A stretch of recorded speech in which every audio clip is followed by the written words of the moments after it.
ಈ session absolutely ಕನ್ನಡದಲ್ಲಿರುತ್ತೆ. So ಈಗ ಬರ್ತಾ ಇರೋಂಥ ಅಪ್ಕಮಿಂಗ್ JEEE ಮತ್ತು NET ಎಕ್ಸಾಮಿನೇಷನ್ಸ್ಗೆ PU ಹುಡುಗರಿಗೆ ಹೆಲ್ಪ್ ಆಗಲಿ ಅಂತ ಒಂದೊಂದೇ concept wise we are clearing the session. ಈ ಸೆಷನ್ ನಿಮಗೆ ಬಂದ್ಬಿಟ್ಟು actually laws of motion related to the ಫ್ರಿಕ್ಷನ್ಗೆ ರಿಲೇಟೆಡ್ನ ಕಾನ್ಸೆಪ್ಟ್ಸ್ನ 2-3 ಕ್ವಶನ್ಸ್ನ ಇಲ್ಲಿ ಸಾಲ್ವ್ ಮಾಡ್ತಾ ಹೋಗ್ತೀನಿ. ಡೈಲಿ ಈ ವಿಡಿಯೋಸ್ ನಿಮಗೆ ಅಪ್ಡೇಟ್ ಬರ್ತಾ ಹೋಗುತ್ತೆ. ಸೊ ಇದನ್ನು ಕಾನ್ಸೆಪ್ಟ್ಸ್ ವೈಸ್ ನೀವು ಕ್ಲಿಯರ್ ಮಾಡಿಕೊಂಡ್ರೆ ಆಬ್ಸಲ್ಯೂಟ್ಲಿ ಈಸಿಯಾಗಿ ಸ್ಕೋರ್ ಮಾಡ್ಬೋದು. ಈ ಟಾಪಿಕ್ಸ್ನ NET ಅಥವಾ JEEE ಅಲ್ಲಿ ನೀವು ಆರಾಮಾಗಿ ಕ್ಲಿಯರ್ ಮಾಡ್ತಾ ಹೋಗ್ಬೋದು. ಈ ಕಾನ್ಸೆಪ್ಟ್ಸ್ನಲ್ಲಿ ಏನೇನು ಬರ್ತಾ ಹೋಗುತ್ತೆ. ಸೊ ರಿಲೇಟೆಡ್ ಟು ಫ್ರಿಕ್ಷನ್ ನೀವು ಲಾಸ್ ಆಫ್ ಮೋಷನ್ಸ್ನ ಓದಿದ್ರಿ, Newton laws of motion first law, second law, third law ಓದಿದ್ರ. ಸೊ ಅದರ ರಿಲೇಟೆಡ್ನ ನಾನೇನು ಮಾತಾಡೋಕೆ ಹೋಗಲ್ಲ, ಬಿಕಾಸ್ ಇದು ಕ್ರಾಶ್ ಕೋರ್ಸ್ ರೀತಿ ಆಗಿರೋದ್ರಿಂದ. So we going to be talking about only just ಕಾನ್ಸೆಪ್ಟ್ಸ್ನ ನಾವು ಕ್ಲಿಯರ್ ಮಾಡ್ತಾ ಹೋಗೋಣ. ಸೊ ಈ ಕಾನ್ಸೆಪ್ಟ್ಸಲ್ಲಿ ನಮಗೆ ಬರುವಂಥದ್ದು ಫಸ್ಟ್ ಇಟ್ ವಿಲ್ ಬಿ, ಇದರಲ್ಲಿ ನಿಮಗೆ ನಿಯರ್ ಬೈ 2 ಕ್ವಶನ್ಸ್ ಬರ್ತಾ ಹೋಗುತ್ತೆ. 2 questions will be as been this concept. ಈ ಕ್ವಶನ್ಸಲ್ಲಿ ಸೊ 2 ಕ್ವಶನ್ಸ್ನ ಈಸಿಯಾಗಿ ಸಾಲ್ವ್ ಮಾಡ್ತಾ ಹೋಗ್ಬೋದು by knowing this type of a problems. ಒಂದು ಫುಲ್ಲಿ ಬ್ಲಾಕ್ ಸಿಸ್ಟಮ್ ರಿಲೇಟೆಡ್ ಪ್ರಾಬ್ಲಮ್ನ ಕೇಳ್ತಾ ಹೋಗ್ತಾರೆ. ಆಮೇಲೆ ಈಕ್ವಲಿಬ್ರಿಯಂ ರಿಲೇಟೆಡ್ ಪ್ರಾಬ್ಲಮ್ನ ಕೇಳ್ತಾ ಹೋಗ್ತಾರೆ. And angle of banking and with constrain motion ಮತ್ತು efficient of a friction and Newton's laws of second laws of ಮೋಷನಲ್ಲಿ ಕ್ವಶನ್ಸ್ ಕೇಳ್ತಾ ಹೋಗ್ತಾರೆ. ಸೊ ಈ 6 ಕಾನ್ಸೆಪ್ಟ್ಸ್ನ ಬಿಟ್ಟು ಯಾವುದೇ ಔಟ್ಸೈಡ್ ಕಾನ್ಸೆಪ್ಟ್ಸಲ್ಲಿ ನಿಮಗೆ ಇದುವರೆಗೂ JEEE ಮತ್ತು NETಗೆ ಕ್ವಶನ್ಸ್ ಅರೈವ್ ಆಗಿಲ್ಲ. ಸೊ ಈ ಕಾನ್ಸೆಪ್ಟ್ಸ್ನ ತರೋವಾಗಿ ನಾವು ಹೇಗೆ ಸಾಲ್ವ್ ಮಾಡ್ತಾ ಹೋಗೋದು ಅನ್ನೋದನ್ನು ಈ ಸೆಷನಲ್ಲಿ ನೋಡ್ತಾ ಹೋಗ್ತೀವಿ. ನಾರ್ಮಲ್ ರಿಯಾಕ್ಷನ್ ಅಂದರೆ ಏನು ಅಂತ ತಿಳ್ಕೊಳ್ಳಿ. ಸೊ ವೆನ್ಎವರ್ ಯಾವುದಾದ್ರೂ ಒಂದು ಬ್ಲಾಕ್ ಡಯಾಗ್ರಾಮ್ನ ತೊಗೊಂಡು, if you consider this as a surface, ಇದನ್ನು ಸರ್ಫೇಸ್ ಆಗಿ ತೊಗೊಂಡು whenever you keep the block, ಯಾವುದಾದ್ರೂ ಬ್ಲಾಕ್ನ ಇಲ್ಲಿ ಮಧ್ಯದಲ್ಲಿ ಪ್ಲೇಸ್ ಮಾಡ್ತಾ ಹೋದರೆ ಈ ಪರ್ಟಿಕ್ಯುಲರ್ ಆಬ್ಜೆಕ್ಟು ನ ಫೋರ್ಸ್ ಯಾವ ಕಡೆ ಟೆನ್ಸ್ ಆಗಿರುತ್ತೆ, ಸರ್ಫೇಸ್ನ ಕಡೆ ಆಗಿರುತ್ತೆ. Which is given by force mass into acceleration due to gravity. ಈ ಪರ್ಟಿಕ್ಯುಲರ್ ಸೆಷನಲ್ಲಿ 9.8 meter per second acceleration due to gravity meter per second square ಆಗಿರೋದ್ರಿಂದ, ಬಟ್ ನಾವು ಪ್ರಾಬ್ಲಮ್ನ ಸಾಲ್ವ್ ಮಾಡೋಕ್ಕೆ ನಮಗೆ ಕ್ಯಾಲ್ಸಿ ಇಲ್ಲ. ಸೊ ಹಾಗಾಗಿ ನಾವೇನು ಮಾಡೋಣ, round figure 10 meter per second ಸ್ಕ್ವೇರ್ನ ಮಾಡ್ಕೊಡೋಣ. ಪ್ರತಿ ಸರಿ ಎಲ್ಲೇ ಆಕ್ಸಲರೇಷನ್ ಡ್ಯೂ ಟು ಗ್ರಾವಿಟಿ ತೊಗೊಂಡ್ರೆ ಅದಕ್ಕೆ ಮಲ್ಟಿಪ್ಲಿಕೇಶನ್ ಬಿಲ್ ಮಾಸ್ ಜೊತೆ ಯಾವಾಗಲೂ 10 ಮೀಟರ್ ಪರ್ ಸೆಕೆಂಡ್ ಸ್ಕ್ವೇರೇ ಇರುತ್ತೆ. ನಾವು ಫೋರ್ಸ್ ಯಾವತ್ತೂ ಡೌನ್ವರ್ಡ್ಸ್ ಅಂದರೆ ಸರ್ಫೇಸ್ನ ಟುವರ್ಡ್ಸ್ ಆಗ್ತಿದ್ರೆ ಅದರ ನಾರ್ಮಲ್ ರಿಯಾಕ್ಷನ್ ಯಾವತ್ತಿದ್ರೂ ಪರ್ಪೆಂಡಿಕ್ಯುಲರ್ ಆಗುತ್ತೆ. ಯಾವುದಕ್ಕೆ, ಸರ್ಫೇಸ್ಗೆ. ಅಂದರೆ ಈ ಸರ್ಫೇಸ್ಗೆ ಪರ್ಪೆಂಡಿಕ್ಯುಲರ್ ಇದೆ, ಅದರ ಆಪೋಸಿಟ್ ಡೈರೆಕ್ಷನಲ್ಲಿ ಬರೋದನ್ನೇ NF ಅಂತ ಕರಿತೀವಿ, which is called as normal force of the normal reaction to the surface. ಯಾವುದಾದ್ರೂ ಟು ಸರ್ಫೇಸ್ನ ಫ್ರಿಕ್ಷನಲ್ ಫೋರ್ಸ್ನಲ್ಲಿ ಕಾಂಟ್ಯಾಕ್ಟ್ ಬಂದಿದೆ ಅಂದರೆ ಅದರ ರೆಗ್ಯುಲರ್ ಫೋರ್ಸ್ ಏನು ಆ್ಯಕ್ಟ್ ಮಾಡ್ತಿದ್ರೆ ಅದರ ಆಪೋಸಿಟ್ಗೆ ಆ್ಯಕ್ಟ್ ಮಾಡುವಂಥ ಫೋರ್ಸ್ನ we call it as a normal reaction or a normal force.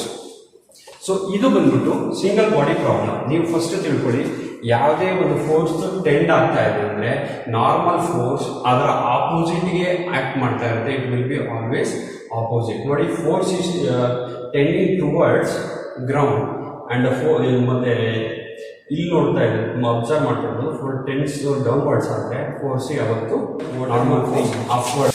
Surface and B, 2 block A and B ನ ಕನ್ಸಿಡರ್ ಮಾಡಿದ್ರೆ, ಸೊ 2 ಟೈಪ್ಸ್ ಆಫ್ ಫೋರ್ಸ್ನ ಅಪ್ಲೈ ಮಾಡೋದು. ಒಂದು ಅಡ್ಜಸೆಂಟ್, ಅದು ಪಕ್ಕ ಜೋಡಿಸ್ಕೊಂಡು if you align this one, align ಮಾಡಿದಾಗ ಯಾವ ರೀತಿ force, if you applied force A ಸೈಡಿಂದ Bಗೆ ಆಗ್ತಾ ಇದೆ ಅಂದರೆ, so the normal reaction will be always tends towards left. ಯಾವ ಕಡೆ ಬರುತ್ತೆ, ಅದರ ಆಪೋಸಿಟ್. ಫೋರ್ಸ್ ಅಪ್ಲೈ ಮಾಡಿದ್ವಲ್ಲ ಅದರ opposite. Whenever the force is applied from B to A, so normal force ಯಾವಾಗಲೂ ಟೆನ್ಸ್ ಯಾವ ಸೈಡ್ ಆಗುತ್ತೆ, it will be always towards right. So what about the normal reaction for the 3 block? is 2 block left, ಅದರ ಮೇಲೆ ಇನ್ನೊಂದು 3ನೇ ಬ್ಲಾಕ್ನ adjacent ಆಗಿ ಜೋಡಿಸ್ತಾ ಹೋಗ್ತೀವಿ. So what is the normal force applied from A to B? A ಮತ್ತು B ಗೆ ಆಗಿದ್ರೆ the direction will be always towards left, because A ಇಂದ ಬಿ ಸೈಡ್ಗೆ ಫೋರ್ಸ್ ಅಪ್ಲೈ ಆಗ್ತದೆ. What about normal force held from B to ಸಿಗೆ, ಅಂದರೆ B ಇಂದ C ಮೇಲೆ ಒತ್ತಡ ಬೀಳ್ತಾ ಇದೆ ಅಂದರೆ, ಸೊ ನಾರ್ಮಲ್ ರಿಯಾಕ್ಷನ್ ಡೈರೆಕ್ಷನ್ ಯಾವ ಸೈಡ್ ಇರುತ್ತೆ, it will be always towards left side. So left ಸೈಡಿಂದ ಫೋರ್ಸ್ ಬಂತು ಅಂದರೆ normal reaction will be towards right. Right ಸೈಡಿಂದ ಏನಾದ್ರು ಬಂತು ಅಂದರೆ it should be towards left. So ಇದನ್ನು ತಿಳ್ಕೊಂಡಿರಿ. ನೆಕ್ಸ್ಟ್, ಒಂದ್ರ ಮೇಲೆ ಒಂದು consider surface another one B. Now force ಯಾವ ಸೈಡ್ ಟೆಂಡ್ ಆಗ್ತದೆ, ಇಟ್ ಇಸ್ ಆಲ್ವೇಸ್ ಡೌನ್ವರ್ಡ್ಸ್ ಆಗ್ತದೆ. ನಾವು normal reaction from A to B, so A ಇಂದ ಬಿ ಅಂದರೆ ಎ ಇಂದ ಬಿ ಕಡೆ ಫೋರ್ಸ್ ಅಪ್ಲೈ ಆಗ್ತಾ ಇದೆ ಅಂದರೆ the normal force will be always towards downward. ಅಂದರೆ ಮೇಲೆ ಹೋಗ್ತಾ ಇದೆ ಅಂದರೆ ಇಟ್ ವಿಲ್ ಬಿ ಡೌನ್. ಅದೇ ಸಿಮಿಲರ್ಲಿ ಫೋರ್ಸ್ನ ಕನ್ಸಿಡರ್ ಮಾಡಿ ಬಿ ಮತ್ತು ಎನ ಕನ್ಸಿಡರ್ ಮಾಡುತ್ತೆ.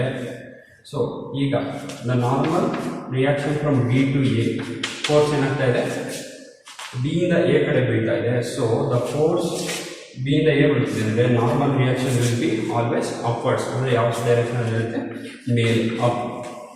ಅಂದರೆ ಮೇಲೆಯಿಂದ ಅಂದರೆ ಬಿ ಇಂದ ಮೇಲಿಂದ ಕೆಳಗೆ ಏನಾದರೂ ಫೋರ್ಸ್ ಅಪ್ಲೈ ಮಾಡ್ತಾ ಇದ್ದೀವಿ ಅಂದರೆ the normal reaction will be opposite to that. ಎಲ್ಲ ಕಂಡೀಷನ್ ಅಷ್ಟೇ, ಲೆಫ್ಟಿಂದ ಆಗ್ತಾ ಇದೆ ರೈಟ್ ಸೈಡ್ ಬರುತ್ತೆ, ರೈಟ್ ಸೈಡಿಂದ ಆಗ್ತಾ ಇದ್ರೆ ಲೆಫ್ಟ್ ಸೈಡ್ ಬರುತ್ತೆ. ಮೇಲಿಂದ ಅಪ್ಲೈ ಮಾಡ್ತಾ ಇದ್ರೆ ನಾರ್ಮಲ್ ರಿಯಾಕ್ಷನ್ ಕೆಳಗಿಂದ ಮೇಲ್ಗೆ ಹೋಗುತ್ತೆ, ಅದೇ ಕೆಳಗಿಂದ ಮೇಲೆ ಹೋಗ್ತಾ ಇದೆ ಮೇಲಿಂದ ಕೆಳಗೆ ಬರುತ್ತೆ. So this is the condition for the normal reaction. So ಈಗ take an example of Sharma example ತಗೋಣ. ಸೊ ಶರ್ಮಾ ಎಕ್ಸಾಂಪಲ್ ತಗೊಂಡು, ಶರ್ಮಾ ಇದ್ದಾರೆ, ಅವನು ಏನು ಮಾಡ್ತಾ ಇದ್ದಾರೆ, ಒಂದು ಎಮ್ ಅನ್ನೋ ಮಾಸ್ನ ಕೂತ್ಕೊಂಡು ತನ್ನ ಬಾಡಿ ಲೇಯರ್ ಸ್ಮಾಲ್ ಎಮ್ ಅಷ್ಟಿದೆ ಸರ್ಫೇಸ್ನ ಮೇಲೆ ಟೆನ್ಷನ್ನ ಕ್ರಿಯೇಟ್ ಮಾಡ್ತಾ ಇದ್ದಾರೆ. ಸೊ ಶರ್ಮಾ ಏನು ಮಾಡ್ತಾ ಇದ್ದಾರೆ, ಕೆಳಗಿನ ಫೋರ್ಸ್ ಹಾಕಿ ಎಮ್ ಅನ್ನೋ ಆಬ್ಜೆಕ್ಟ್ನ ಮೇಲೆ ಎತ್ತಾ ಇದ್ದಾರೆ. ಸೊ ಮೇಲೆ ಎತ್ತಾ ಇದ್ದಾರೆ ಅಂದರೆ the normal force will be always towards ಯಾವುದು, ಡೌನ್, ಶರ್ಮಾ ಮೇಲೆ. ಅದೇ if you consider a condition, Sharma ನೆಲದ ಮೇಲೆ ಒತ್ತಡ ಆಗ್ತಾ ಇದ್ದಾನೆ. ಸೊ ನಾರ್ಮಲ್ ರಿಯಾಕ್ಷನ್ ಯಾವ ಡೈರೆಕ್ಷನ್ ಇರುತ್ತೆ, ಸೊ ನೆಲಕ್ಕೆ ಕಂಪೇರ್ ಮಾಡಿದ್ರೆ it will be always upwards.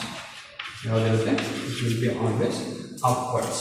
So normal reaction ಈ ರೀತಿ ವರ್ಕ್ ಆಗ್ತಾ ಹೋಗುತ್ತೆ. ಸೊ ಎಲ್ಲ ಕಂಡೀಷನ್ ಇದೆ. ಈಗೇನು ಕೇಳ್ತಾ ಇದ್ದಾರೆ, 3 ಬಾಡಿ ಇದೆ, ಇಲ್ಲಿ ದ 3 ಸರ್ಫೇಸ್ ಇದೆ ನೋಡಿ. ಈ ಸರ್ಫೇಸಲ್ಲಿ it will be always N1, ಈ ಸರ್ಫೇಸಲ್ಲಿ ಏನಿದೆ N2. ಸೊ ಇಲ್ಲಿಂದ ಬಾಡಿ ಸರ್ಫೇಸಿಂದ ಮೇಲ್ಗೆ ಆ್ಯಕ್ಟ್ ಮಾಡೋದು ನೋಡಿ always N3. So N1, N3, N2 and N3 ವ್ಯಾಲ್ಯೂನ ಕೇಳ್ತಾ ಇದ್ದಾರೆ. ಯಾವ ರೀತಿ ಸಾಲ್ವ್ ಮಾಡಬೇಕು, by free body diagram FEP ಅಂದರೆ ಬಾಡಿನ ಕನ್ಸಿಡರ್ ಮಾಡಿ. ಫಸ್ಟ್ ಏನು ತೊಗೊಳ್ಳಿ, ಟೇಕ್ 1 kg ತೊಗೊಳ್ಳಿ, 1 kg. ಸೊ 1 kg ಫೋರ್ಸ್ ಎಷ್ಟಾಗ್ತಾ ಇದೆ, we know that this is 10 Newton. ಅಂದರೆ ಇಲ್ಲಿ ಏನು ಕಂಡೀಷನ್ ಇರ್ತದೆ, ಮಾಸ್ ಇಂಟು ಗ್ರಾವಿಟಿ ಹೇಳಿದ್ದೀನಿ ನಮಗೆ. You will take it as 10 ಅಂತ ತೊಗೊಳ್ಳೋಣ. 10 into 1 will be 10 newton. So ಆಯಿತಾ. ಮತ್ತು ಸಿನ್ಸ್ ಫೋರ್ಸ್ ಮೇಲಿಂದ ಕೆಳಗೆ ಬೀಳ್ತಾ ಇರೋದ್ರಿಂದ the normal force will be in the direction upwards. This is N1. So the total force should be equal to 0. So ಏನಿದೆ, 2 force ಇದೆ, ಯಾವುದಿದೆ, N1 is equal to 10 newton. 2 force ಇದೆ. ಸೊ N1 ರಿಯಾಕ್ಷನ್ ಸಿಕ್ತು. So this is N1. ಅದೇ ರೀತಿ by free body diagram ನಾನು ಅದೇನು ಮಾಡ್ತೀನಿ, 2 kg ಕನ್ಸಿಡರ್ ಮಾಡ್ತೀನಿ. 2 kg ಇದೆಯಾ. ಸೊ 2 kg ಈಗ ಈ ಕಡೆ ಒತ್ತಡ ಬೀಳ್ತಾ ಇರೋದ್ರಿಂದ, ಸೊ ಈ ಕಡೆ ಒತ್ತಡ ಬೀಳ್ತಾ ಇರೋದ್ರಿಂದ N2 ವಿಲ್ ಬಿ ಯಾವಾಗಲೂ ಯಾವ ಸೈಡ್ ಇದೆ, ಅಪ್ವರ್ಡ್ಸ್ ಇರುತ್ತೆ. ಸೊ ಅದಲ್ಲದೆ ಇಲ್ಲಿ ಮೇಲಿಂದ ಏನು ಅಂದರೆ ಒತ್ತಡ ಮೇಲಾಗ್ತಾ ಇರೋದು, 2 kg ಮೇಲಾಗ್ತಿರೋದ್ರಿಂದ ಸೊ N1 ಕೂಡ ಆ್ಯಕ್ಟ್ ಆಗುತ್ತೆ. ಅದು ಯಾವ ಡೈರೆಕ್ಷನ್ ಆಗುತ್ತೆ, ಕೆಳಗಡೆ. ಬಿಕಾಸ್ 2 kg 1 kg ಮೇಲೆ ಫೋರ್ಸ್ ಆಗ್ತಾ ಇದೆ. ಸೊ ಅದರ ಅಪೋಸಿಟ್ಗೆ ಬರಬೇಕು. ಅದು ಯಾವ ಸೈಡ್ ಬರ್ತಾ ಇದೆ, ಬಾಟಮ್ ಸೈಡ್ ಬರ್ತಾ ಇದೆ. ಆ್ಯಂಡ್ ವಾಟ್ ಅಬೌಟ್ ದಿಸ್ ಒಂದು 2 kg ಫೋರ್ಸು ಎಷ್ಟು ಆ್ಯಕ್ಟ್ ಮಾಡ್ತಾ ಇದೆ, it is 20 newton according to ಇಲ್ಲಿ ಯೂಸ್ ಮಾಡಿದ್ದೀವಿ MG ಪ್ರಕಾರ. ಅಲ್ವಾ. ಸೊ ಈಗ ಸಾಲ್ವ್ ಮಾಡಿ. Total net force is equal to N2 is equal to N1 minus N20. Yeah. So N1 plus, sorry, add ಮಾಡ್ತಾರೆ N1 plus 20. So N1 ನಾವೇನು ಗೊತ್ತಿಲ್ಲ ನಮಗೆ ಎಷ್ಟಿದೆ 10 Newton ಇದೆ. So N2 normal reaction of 2 will be equal to how much? ಇಲ್ಲಿ 10 ಇದೆ, 10 plus 30. So take it as 30 Newton. So ಎಷ್ಟಿದೆ 30 Newton ಇದೆ. Take it for 3 kg. ಈಗ ಕೇಜ್ ಫ್ರೀ ಬಾಡಿ ವೇಟ್ ನಮ್ಮ 3 kg total. So 3 kg consider ಮಾಡಿದ್ರೆ N3 ಫೋರ್ಸ್ನ ಯಾವ side ಹಾಕಿ ಮಾಡ್ತಾ ಇದೆ, ಗ್ರೌಂಡ್ ಸರ್ಫೇಸ್ ಮಾಡ್ತಿರೋದ್ರಿಂದ ಸೊ N3 ಯಾವತ್ತು ಟಾಪ್ಗೆ ಹೋಗಬೇಕು. ಅದಲ್ಲದೆ N2 ಏನು N2 ಕಡೆಗೆ 3 kg ಆ್ಯಕ್ಟ್ ಮಾಡ್ತಾ ಇದೆ ಬಾಡಿ. ಸೊ ಈ N3 ಏನು ಮಾಡಿದ್ರೆ ಅದ್ರ ಆಪೋಸಿಟ್ಗೆ ಆ್ಯಕ್ಟ್ ಮಾಡಬೇಕು ಈಕ್ವಲ್ ಆಗಿ. It will B N2 plus ಇದ್ರ ಜೊತೆಗೆ ಆ್ಯಕ್ಟ್ ಮಾಡ್ತಿರೋದು ಎಷ್ಟು 3 kg ಅನ್ನೋದು ಆ್ಯಕ್ಟ್ ಮಾಡ್ತಾ ಹೋಗ್ತಾ ಇದೆ ಅಲ್ವಾ. So 3 kg 30 Newton extra add ಮಾಡ್ತಾ ಹೋಗ್ಬೇಕು. ನಾವು ಇದನ್ನು ರಿಸಾಲ್ವ್ ಮಾಡಿದ್ರೆ will N3 is equal to N2 plus 30 Newton which is given by N2 ಎಷ್ಟಿದೆ 30 ಇದೆ. ಸೊ 30 ಪ್ಲಸ್ ಎಷ್ಟಿದೆ 30 ಪ್ಲಸ್ 30 ಇರೋದು. ಸೊ N3 ನ ವ್ಯಾಲ್ಯೂ ಎಷ್ಟಾಗುತ್ತೆ, ಇಟ್ ಈಸ್ 60 Newton ಆಗುತ್ತೆ. ಸೊ ನಾರ್ಮಲ್ ರಿಯಾಕ್ಷನ್ ಯಾವುದೇ ಫ್ರೀ ಬಾಡಿ ಕೊಡಲಿ, ಎಷ್ಟೇ ವೇರಿಯೇಷನ್ ಮಾಡಿ ವೆಯ್ಟ್ನ, ಯಾವುದೇ ವೆಯ್ಟ್ನ ಎಷ್ಟೇ ವೇರಿಯೇಷನ್ 1 kg ಮಾಡಿ 2 kg ಮಾಡಿ 3 kg ಮಾಡಲಿ, ಜಾಸ್ತಿ ಇರೋದ್ರಿಂದ ಕಡಿಮೆ ಇರೋದ್ರ ಮೇಲೆ ಯಾವತ್ತು ಒತ್ತಡ ಬೀಳುತ್ತೆ. ಈ ರೀತಿ ರಿಸಾಲ್ವ್ ಮಾಡ್ಕೊಂಡು you can find N1 N2 N3. So ಇದ್ರ ಮೇಲೆ ಒಂದು ಪ್ರಾಬ್ಲಮ್ ಅಂತೂ ನಿಮಗೆ CET ಇದ್ದೇ ಇರುತ್ತೆ. ಸೊ ಕ್ಯಾಲ್ಕುಲೇಟ್ ಮಾಡಿಕೊಂಡು ಈ ಪ್ರಾಬ್ಲಮ್ನ ಈ ಟೈಪ್ ಆಫ್ ಪ್ರಾಬ್ಲಮ್ ಹೋಗ್ಬೋದು. ಏನಂತ ಕೊಡ್ತಾರೆ, find the normal reaction N1 and N2. ಇಲ್ಲೇನು ಕೊಟ್ಟಿದ್ದಾರೆ, so V shape of the incline plane ಇದೆ. ಯಾವುದೋ ಒಂದು ಇನ್ಕ್ಲೈನ್ ಅಂದರೆ ಇಳಿಜಾರದಿಂದ ಪ್ಲೇನ್ ಕೊಟ್ಬಿಟ್ಟು ಅದರ ಮಧ್ಯದಲ್ಲಿ ಯಾವುದೋ ಒಂದು ಕಲ್ಲು ಸಿಕ್ಕಾಕೊಂಡಿದೆ, ಸ್ಪೆರಿಕಲ್ ಶೇಪ್ ಇದೆ. ಸೊ ಆ ಶೇಪಲ್ಲಿ N1 ಮತ್ತು N2 ನಾರ್ಮಲ್ ರಿಯಾಕ್ಷನ್ ಯಾವ ಕಡೆ ಇದೆ ಅಂತ ಡೈರೆಕ್ಷನ್ ತೋರಿಸಿದರೆ ನಾವೇನು ಕೇಳಬೇಕು, ಈ N1 N2ನ ಫೈಂಡ್ ಮಾಡಬೇಕು. ಸೊ ಈ ಟೈಪ್ ಆಫ್ ಪ್ರಾಬ್ಲಮ್ ಕಾಂಪ್ಲಿಕೇಟೆಡ್ ಆಗಿದೆ. ಏನು ಕೊಟ್ಟಿದ್ದಾರೆ, ರೇಡಿಯಸ್ ಕೊಟ್ಟಿದ್ದಾರೆ 3 meters ಅಲ್ವಾ. ಸೊ ರೇಡಿಯಸ್ ಕೊಟ್ಟಿದ್ದಾರೆ ಮತ್ತು ಆ್ಯಂಗಲ್ ಕೊಟ್ಟಿದ್ದಾರೆ, ಎಷ್ಟು ಆ್ಯಂಗಲ್ ಆಗಿದೆ ಅಂತ. ಸೊ ಇದನ್ನು ಯಾವ ರೀತಿ ಸಾಲ್ವ್ ಮಾಡಬೇಕು, ಫಸ್ಟ್ ಏನು ಮಾಡಬೇಕು, ಡಾಟೆಡ್ ಲೈನ್ಸ್ ಮಾಡಬೇಕು ಇಲ್ಲಿಂದ ಇದು ಆಯಿತಾ. ಸೊ ನೆಕ್ಸ್ಟು N1 ಮತ್ತು N2ನ ಎಕ್ಸ್ಟೆಂಡ್ ಮಾಡಿ ಮೇಕೆ N1 ಡಾಟೆಡ್ ಲೈನ್ಸಿಂದ ಎಕ್ಸ್ಟೆಂಡ್ ಮಾಡ್ತಾ ಹೋಗಿ ಎಲ್ಲಿವರೆಗೂ ಹೋಗುತ್ತೆ N1 ಆ್ಯಂಡ್ N2. ಸಿನ್ಸ್ ಈ ಶೇಪ್ನ ನೋಡಿದ್ರೆ ಇಲ್ಲಿರೋದು ಎಷ್ಟಿದೆ 90 ಡಿಗ್ರಿ ಇದೆ. 90 ಡಿಗ್ರಿ ಇದೆಯಾ. ಸೊ 90 ಡಿಗ್ರಿ ಇದೆ. ಸೊ 90 ಡಿಗ್ರಿ ಇರೋದ್ರಿಂದ ಸೊ 37 ಮತ್ತು ಇದು 90 ಆಯಿತು ಅಂದರೆ ಇದು ಪಕ್ಕ ಈ ಆ್ಯಂಗಲ್ ಬಂದ್ಬಿಟ್ಟು 53ನೇ ಇರುತ್ತೆ. ಸೊ 53 ನೋಡಿ, ಇಂಟೀರಿಯರ್ ಮತ್ತು ಎಕ್ಸ್ಟೀರಿಯರ್ ನಮಗೆ ಇದು SLCಲಿ ನೀವೆಲ್ಲ ಓದಿರ್ತೀರ ಥಿಯರಮ್ಸ್ ಅಂತ. ಆ ಥಿಯರಮ್ಸ್ ಪ್ರಕಾರ ನಾವು ಸಾಲ್ವ್ ಮಾಡ್ತಾ ಹೋದರೆ ಸೊ ಈ ಆ್ಯಂಗಲ್ ಬಂದ್ಬಿಟ್ಟು ಇಟ್ ಶುಡ್ ಬಿ 37 ಡಿಗ್ರಿ ಮತ್ತು ಇಲ್ಲಿ ಫಾರ್ಮ್ ಆಗೋ ಆ್ಯಂಗಲ್ ಕೂಡ 37 ಡಿಗ್ರಿನೇ ಇರುತ್ತೆ. ಸೊ ಈ ರೀತಿ 37 ಡಿಗ್ರಿ ಇದೆ ಇಲ್ಲಿ ಫಾರ್ಮ್ ಆಗಿರೋದ್ರಿಂದ ವಿ ಕ್ಯಾನ್ ಸಾಲ್ವ್ ದೀಸ್. ಇದು ಎಕ್ಸ್ ಮತ್ತು ವೈ ಕಾಂಪೊನೆಂಟಾಗಿ ಸ್ಪ್ಲಿಟ್ ಮಾಡ್ಕೊಳ್ಳೋದು ಯಾವುದು N1 normal reaction. So then N1 is given by N1 cos 37 degree. So ಒಂದು ಕಾಂಪೊನೆಂಟ್ ಆಯಿತು, ಸ್ಪ್ಲಿಟ್ ಮಾಡ್ಕೊಂಡಿದ್ದೀವಿ. ಬಿಕಾಸ್ ಅದು ಆ್ಯಂಗಲ್ ಫಾರ್ಮ್ ಮಾಡ್ತಿರೋದ್ರಿಂದ ನಾವು ಅದನ್ನು ಕಾಂಪೊನೆಂಟ್ಸ್ನ ಸ್ಪ್ಲಿಟ್ ಮಾಡ್ಕೋಬೇಕು ಎಕ್ಸ್ ಆ್ಯಕ್ಸಿಸ್ ವೈ ಆ್ಯಕ್ಸಿಸ್ಗೆ. ಸೊ ಇಲ್ಲಿ ಸಿನ್ಸ್ ವೈ ಆ್ಯಕ್ಸಿಸ್ ಆಗಿರೋದ್ರಿಂದ N1 sin 37 ಡಿಗ್ರಿ ಆಗುತ್ತೆ.